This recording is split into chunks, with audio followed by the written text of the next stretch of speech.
E assim, antes de eu quero destacar algumas partes aqui para a gente conversar, mas por que esse tema, por que esse livro agora? Bom, o agora acredito que muita gente me pressionou para que eu soltasse isso antes. O livro estava praticamente pronto há quase 2 anos atrás, em termos assim de definição de conteúdo. Mas eu queria ter certeza de que tudo aquilo que eu escrevi realmente não haveria nada no processo que eu mudaria de ideia. Eu acho que ele é resultado de uma progressão, Douglas, não é uma reação. Tem muita gente me perguntando, pastor, é uma resposta à hipergraça? Particularmente nem gosto do termo hipergraça, eu acho que a graça já é hiper. Não tem como deixar ela... Na verdade, muitas pessoas estão desmerecendo e não aumentando a graça. Acho que o graça barata é melhor o termo. Eu prefiro o termo do Dietrich Bonhoeffer, graça barata. Mas, à medida que eu fui me aprofundando no estudo da santidade, que é uma bandeira do nosso ministério, seja com líderes, o Casa de Zadok, falando sobre integridade, depois com o impacto da santidade, eu comecei a perceber que o entendimento da graça é uma das maiores chaves para que a gente viva a santidade. Então, em Colossenses 1, Paulo começa a partir do verso 3 e 4, elogiando a fé dos colossenses. Mas ele diz assim, de como o evangelho cresceu e frutificou na vida deles, como acontecia no mundo todo. E diz assim, desde o dia em que vocês ouviram e entenderam a graça de Deus na verdade. Paulo apresenta o entendimento da graça como uma chave para a frutificação. Entendi. E eu comecei a perceber, as pessoas não entenderam a graça. Porque na cabeça da maioria dos crentes, a graça ela diz respeito só à remoção da condenação dos pecados na conversão. Isso é uma parte, é o pontapé inicial. É fantástico, mas não é tudo.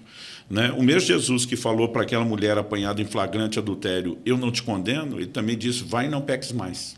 Então, é esse outro lado da graça que a gente tenta explorar no livro, que é a transformação progressiva, não só a inicial.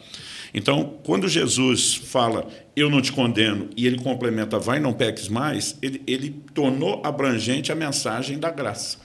E é o que Paulo escreve em Tito 2,11, a graça se manifestou trazendo salvação a todos os homens. Ele não para aí. Na sequência, no verso 12 de Tito 2, ele diz, ela, a graça, nos educa, outra versão diz, nos ensina que, renegadas as paixões, as impiedades mundanas, vivamos no presente século de forma sóbria, justa, piedosa, aguardando a bem-aventurada manifestação de nosso Senhor e Salvador Jesus. Então, a mesma graça que remove a condenação dos pecados já cometidos quando nós chegamos, nos empodera para parar de pecar. Então, se há um resumo que eu possa fazer do livro, é que a graça é a maior força capacitadora para que o homem viva a obediência a Deus e a santificação. Então, quando me deparei com isso como uma chave, eu comecei a falar um pouco mais de graça no ensino sobre santificação. Mas eu percebi, à medida que estava sobre isso, que as pessoas estavam muito confusas em relação ao pacote todo da obra da graça. E eu falei, cara, nós vamos ter que desenrolar esse outro novelo, esse outro rolo do lado de lá. Mas eu percebi, à medida que eu trabalhava o assunto, o quanto falta para as pessoas macrovisão, a capacidade de enxergar o todo. Então, se você pega uma parte da Bíblia, você não pode dizer, está escrito, usar uma parte que vai chocar com outra e acreditar que está falando a verdade. O diabo cita o Salmo 91 para Jesus, pula do pináculo do tempo porque está escrito. Aos seus anos... Usa a Bíblia, né? Está escrito ou não está escrito? O que ele falou estava escrito, mas a aplicação estava distorcida. Eu vi uma pregação chamada Interpretação Satânica. Muito bom. Porque é Satanás interpretando as escrituras. E é uma distorção, como ele relativizou com Eva lá no início. Foi isso que Deus... Na verdade, você não pode comer nada. A ação dele é engano e é distorcer a Escritura. Qual foi a réplica de Jesus? Jesus disse, também está escrito. Esse também a Bíblia explica a Bíblia, ela tem que estar em harmonia.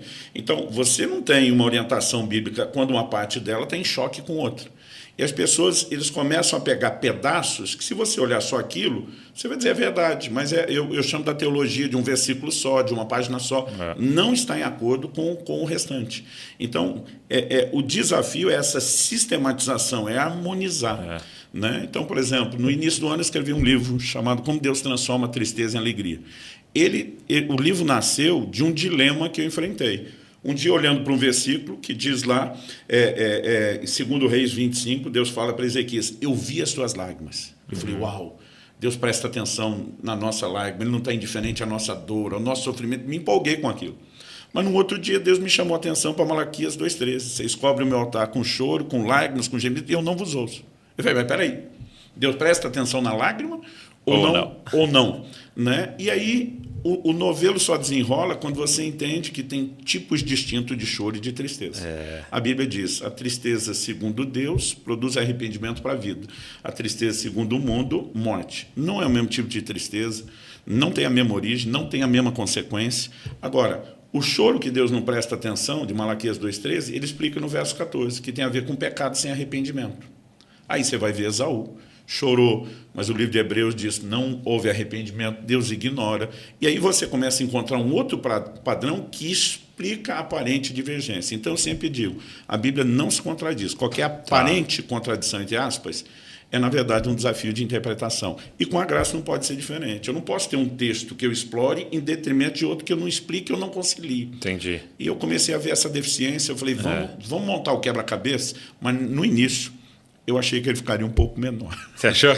À medida que eu estudava, mexia, eu cresci no porque é o tema central, né, do Evangelho, né? Então, se você for mergulhar nele, né, ele é o que sustenta a nossa fé, essa temática. Exatamente.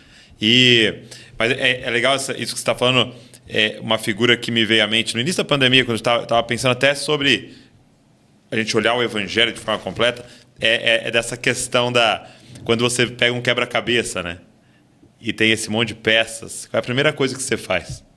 Você olha a caixa, né? Você olha a caixa para comparar a foto. Exato. Aí você olha ele completo, né? Exatamente. Então, assim, você tem que ter uma figura dele completa. A macrovisão. Para depois ir pegar isso aqui, de acordo com isso aqui, aqui. E eu vejo que é uma grande dificuldade para nós, como igreja, e como crentes de domingo. Porque, cara, você vai no domingo, ele falou de Paulo no caminho de Damasco. Você vai no outro domingo, está falando de Daniel. E aí você vai no outro domingo, você aprende Davi e Golias. Você vai no outro domingo, e aí você fica com esse monte de coxa, com essa coxa de retalhos, né? E alguém tem que chegar e falar, cara, vamos colocar isso. Eu tive uma surpresa agora quando eu comecei a falar sobre o conteúdo do livro resumido. Porque uma coisa é quem não me ouve. Tá. Outra coisa, por exemplo, feedback da minha esposa, dos meus filhos, dos pastores da minha equipe, meus discípulos. Todo mundo me vendo falar sobre o assunto dizia, caraca, de onde saiu tudo isso? Eu dizia, vocês estão malucos, faz quantos anos vocês me ouvem? Mas você não organizou? A maioria deles disseram, a gente recebia essas coisas, um pedaço aqui, um ali. O que você fez agora de juntar isso e apresentar tudo como uma coisa coerente, está impressionando até a gente. Então, quando eu percebi isso deles, eu falei, rapaz, se até quem está ouvindo essas verdades, mas não de forma sistematizada, não tinha conseguido conectar, o que dizer que não está ouvindo? Então, eu entendi que, de fato, eu tinha uma missão e uma responsabilidade de levar isso adiante.